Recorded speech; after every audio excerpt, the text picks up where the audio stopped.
So that's about it from last weekend. Let's start to look forward to the weekend. Let's go into our preview for the weekend. And we're going to be predicting three interesting games. Everton up against Manchester United. That's one of them. Brighton, who almost in some way, they pushed Liverpool all the way, got a 3-3 draw at Anfield. That the kind of results that last season you will not even think of. And that it tells you how poor Liverpool's season has started. And away from that, of course, the little business of Arsenal going up against Liverpool. Let me just run through all the Premier League fixtures for this weekend. That's the fixtures in the Premier League. AFC Bournemouth will take on Leicester City at 3 o'clock tomorrow. That's Saturday. And Chelsea will also be battling with Wolverhampton Wanderers at 3 o'clock. By the way, Neto is out for. He's not going to be going to the World Cup. He's going to be out for a few weeks or months. He's got an injury, so that's a huge loss for Wolverhampton Wanderers. Manchester City, who were in rampaging form last weekend, having two players score hat-tricks. They are at home to Southampton. This weekend, Newcastle United, who totally annihilated Fulham, are going to be at home to Brentford, while Tottenham Hotspur, reeling from that defeat to Arsenal, will want to respond immediately as they go up against Brighton and Hove Albion, who looked very, very exciting in that game against Liverpool. And if anything is to go back, Tottenham Hotspur don't want to sit back and defend against this Brighton side. On Sunday, Crystal Palace will take on Leeds United. West Ham will be at home to misfiring Fulham. Liverpool will go away at Arsenal, and Manchester United will be away at Everton. While on Monday, Nottingham Forest will take on Aston Villa. But guys, let us start off this one with Everton, Manchester United.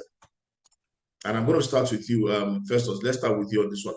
Everton, Manchester United. Everton in recent weeks have looked a bit more consistent than and they've been in a while. They've not lost in their last 5. They've drawn 3 and won 2. Manchester United on their part, they've won 3 and lost 2. And it's the story of where both sides have been. United, though, are sitting 7th in the Premier League table. Everton are in 8th. And that man, Festus Iwobi, all of a sudden, it's like he's come alive again and he's playing some good football.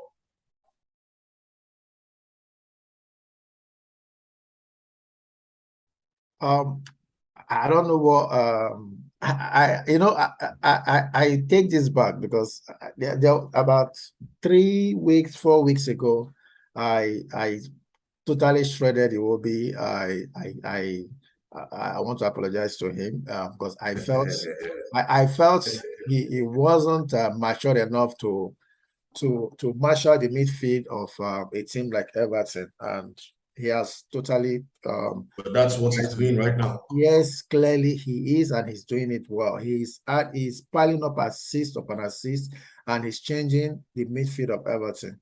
I'm so surprised he has woken up. Lampard has finally reading in the midfield. Suddenly Everton is looking different. They're looking like a team, a solid team. A team clearly that if you're playing, you need to prepare. Unlike last season or other times, Everton was like anybody comes, home and away, you get your 3 points, you move on. But right now, they were doing promo. Yeah, they were giving it out for fun. But right now, if you're going to beat Everton, you must work for it. He has been able to understand that team, and I think at this point they are playing for him and they understand him and they are following up to his instructions. I think his main strength now at this point is the midfield. He will be marshalling that midfield, and they are enjoying their football at this point because the pressure is off them at this point in time.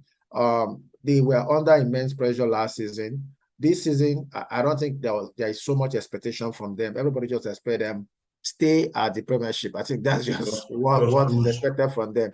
No ambition, nothing. And with that, the pressure is off them, and they're really playing exciting football. They're going out there, even away, getting results, winning.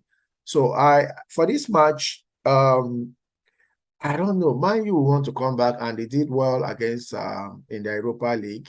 They won away. I think the confidence is back. I see a draw in this match. I see the match ending draw. I don't think Everton will win Man U, and I think Man U want to make a statement by coming back from that long Yeah, defeat. coming back from that. Yeah, they will want to bounce back. So I see that match ending draw, and I see a score draw, like a 1-1 draw.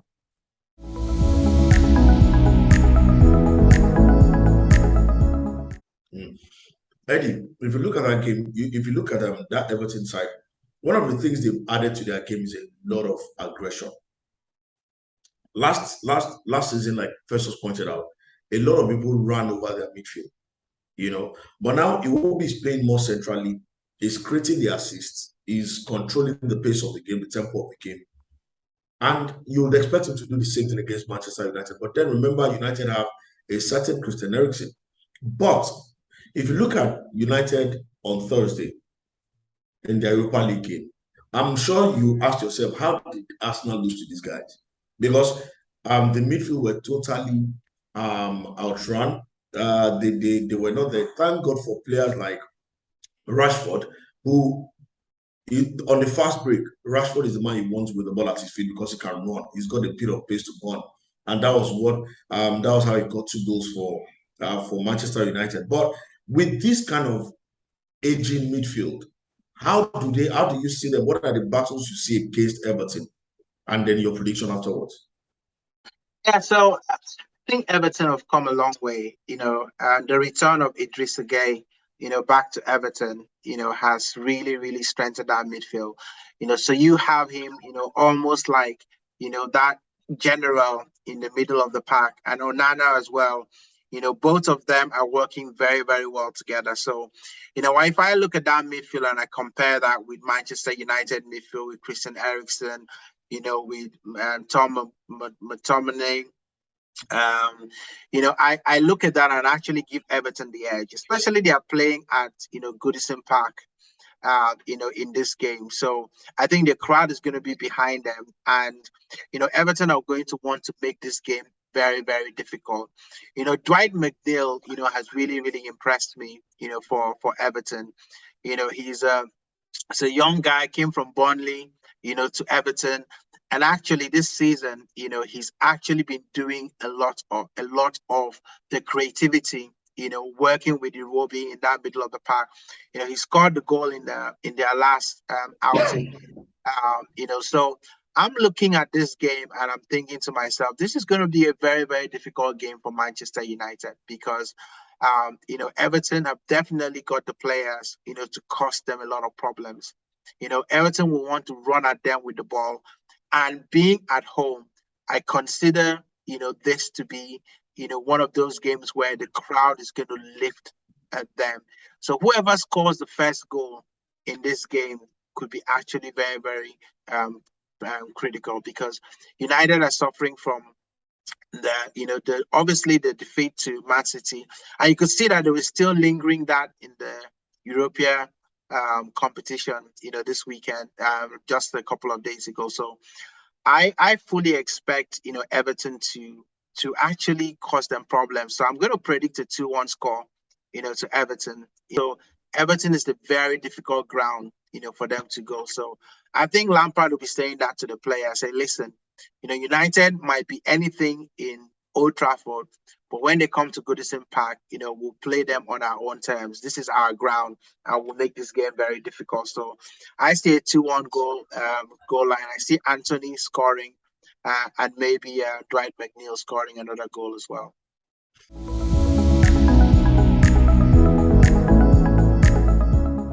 Yeah, so last 3 times you guys have played, Everton have won 1 and drawn 2.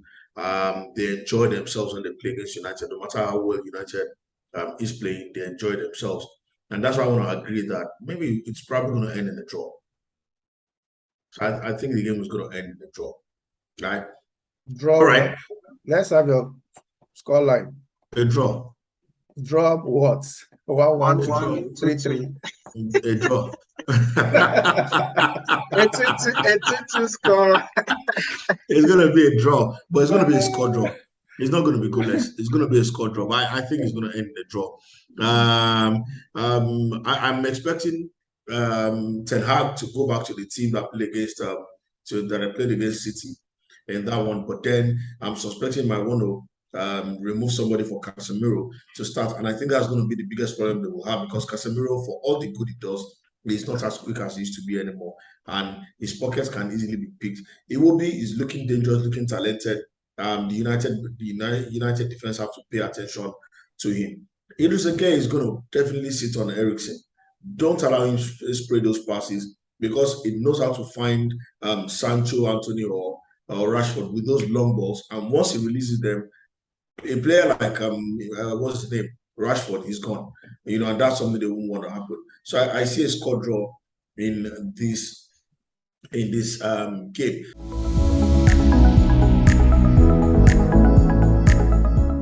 All right, away from that one, the big business, Arsenal versus Liverpool. Can Arsenal get the job done against Liverpool? Every game that Arsenal plays against a big team is a test. This is going to be the code word now for every time Arsenal plays. Well, who have they played? This is going to be the big test for Arsenal. Arsenal play Liverpool is the big test. Play Spurs is the big test. Play City is the big test. So, this is going to be another test. But I'm fully very confident. I was talking to, Face earlier on. I think there were things that I was looking for in that Tottenham game that I actually saw. I saw the way that we started the game, with the right kind of aggression, Attitude. with the right kind of attitude, starting, and we took advantage, of our quick start. And I look at the matchups, again, these are the things that I always look at in games, and I love, the way that we are going to be set up in this game. And it'll be interesting to know that in the last 2 seasons, we've never really played Liverpool with a full strength team. When we lost, 4-0, to Liverpool, we had Sambi in the middle of the park. Odegaard didn't even start that game. Xhaka was playing on the left. Exactly. Mendes was in the team. We had Aubameyang and Lacazette, misfiring. So I kind of look at that. And then when we again lost to them, subsequently, again, we didn't have our full strength pitch. So for me, I feel like this is the first game in a long while that we can actually go into that game with the strongest squad. And I feel very, very confident in what we can do. I feel like the matchup between Martinelli and Trent. Trent is not going to win the man of the match as he did against us when they beat us 4-0. I think he's going to be very busy. He's definitely going to be busy in that game. But I also look at that middle, Matip and Van Dijk. I think Jesus is going to occupy them. They're going to be worried about him, and he's going to be dragging them out of that defensive shape. So looking at that lineup, I am going for a 3-1 scoreline to Arsenal. Against Liverpool. That's how confident I am at home. For this game, I think this is going to be one of those games that we every time we play Liverpool, I feel like we are taking notes. And before the red card, against them last season, we're actually dominating that game. Yeah. And the dark arts, of Liverpool. We lost our heads, and we got a man sent of, and then, we can't play Liverpool with, 11 men, much less 10. So, with that being said, I'm looking for us to have a very good victory against Liverpool on Sunday.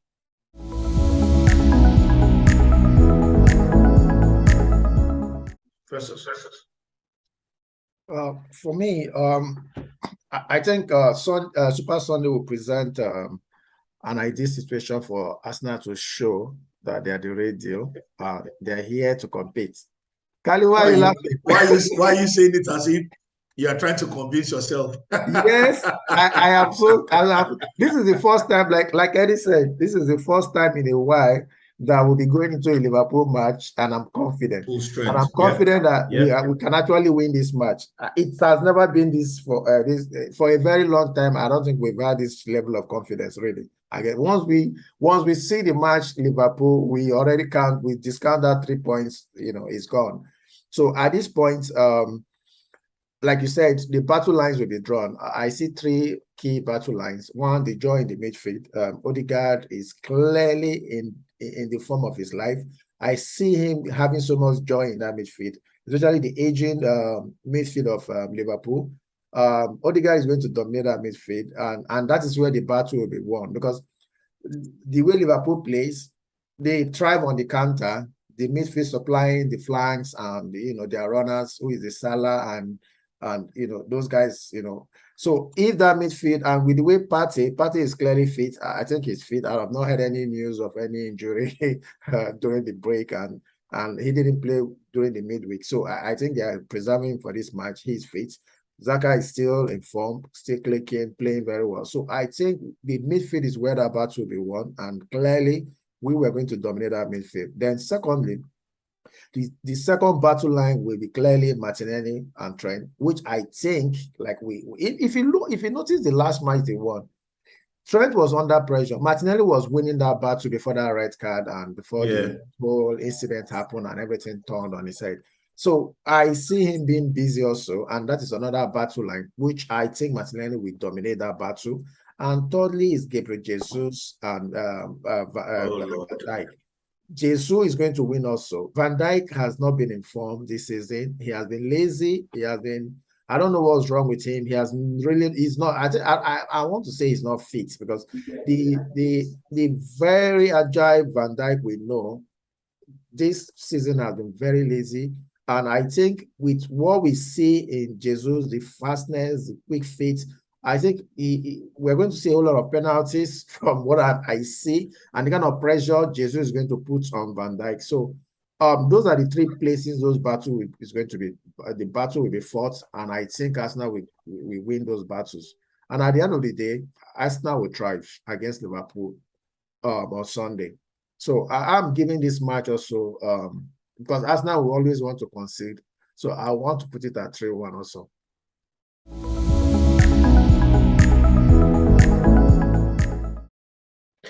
All right, 3-1. I hear you. I think I don't know why I just keep feeling like Arsenal is going to win this game and keep a clean sheet. I don't know why that keeps ringing in my head. But we like giving opponents something.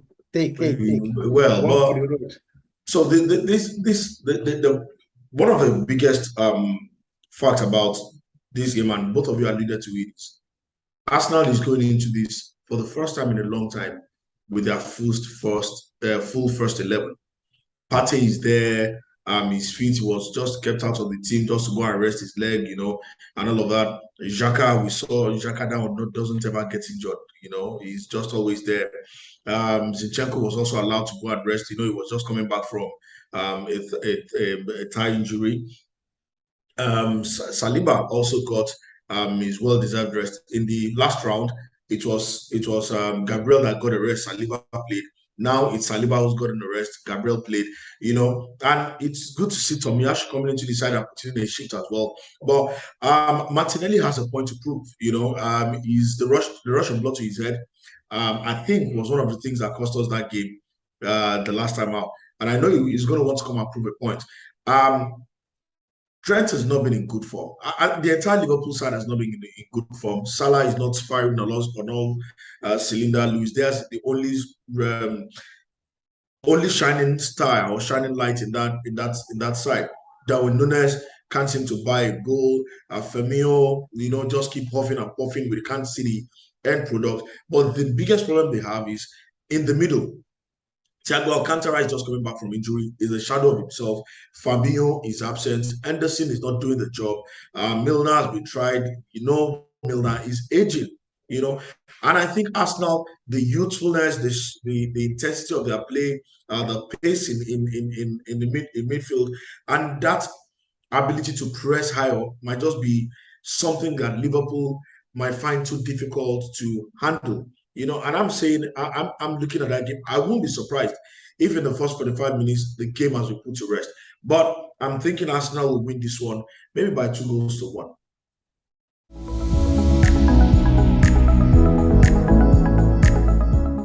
Maybe by 2-1. That's just what I'm thinking. But I also won't be shocked if we see Arsenal winning this one and keeping a clean sheet. Our final prediction for the weekend: Brighton and Hove Albion. going up against Tottenham Hotspur. Brighton, we saw what he did against Liverpool. The new manager, apparently there's a way he wants the team to play. He wants them to be on the front foot, not just sitting back and absorbing pressure. And Tottenham Hotspur, we know they've not played so superbly well this season, but they've been able to find the results. Against Chelsea, they were second best. Somehow they got the result. I can count about 2 other games that I've seen them play. They were second best, but they got the result. Against Arsenal, they couldn't find that miracle. Arsenal totally outplayed them. But this Brighton side, with the new lease of life, the new breath of fresh air in the side, the new manager, and the way some of the players were so all in the faces of Liverpool in that game, I'm thinking to myself that the most that Liverpool, Tottenham will get from this game is a draw. That's the most I'm thinking. That's my prediction for the Brighton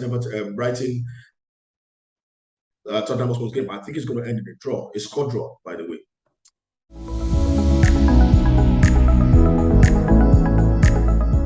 Yeah, I agree with you. Brighton are a very resilient side, and I think when you have a stable midfield, it does a lot to help how you want to go out and play match after match. And when you look at that, Brighton midfield, you see that, someone like Moses Caicedo, has been a permanent stay, for them in that midfield. And he's played pretty much, almost every single game. And so that allows continuity. The team know what they can do with each other. I mean, you look at that Brighton team and you say, well, who's the superstar, in that team? And you might be hard pressed to actually pick one particular player and say, you know what, this is going to be your danger man. This is the person that you want to focus on. But as a team, collectively, they know their jobs and they do their jobs very, very well. If it's not Trossard that is coming up with the goal, it's Pascal Grobe. Solid match in that midfield. Also a very, very, confident player. And you can see that, they have a pattern. Everybody always talks about this is our Liverpool way, the Manchester United way. Brighton could be, said they've got their own way of playing football, not afraid, being bold on the ball, going forward and trying to cause a lot of problems to the opposition team. So it's not a coincidence that they are where they are at the table. Now, every season, there's always that team that surprises us in the Premier League, that, flies out of the box and everybody's like, no, we did not see this coming. And I think Brighton is going to be that team, this season, that people are going to keep underestimating them and they will keep piling the results in, So I'm going to go, with a 2-1 victory for Brighton in this game. Brighton are playing at home, and if Spurs are thinking that they're going to play in that style where they just go sit back and try and hit people, on the counter attack. I feel like hopefully after that Arsenal game, that should make Conte, start to rethink his strategy. If you remember, a couple of seasons ago when he was in the league, after he lost to Arsenal, he changed his formation and brought five, to the back. So maybe this might actually start to think to himself, well, I've got attacking players, I should let them attack, Let them rather enjoy than, themselves. exactly, rather than hold them back. But if he plays the way he's been playing with other teams, I expect Brighton to win this game 2-1.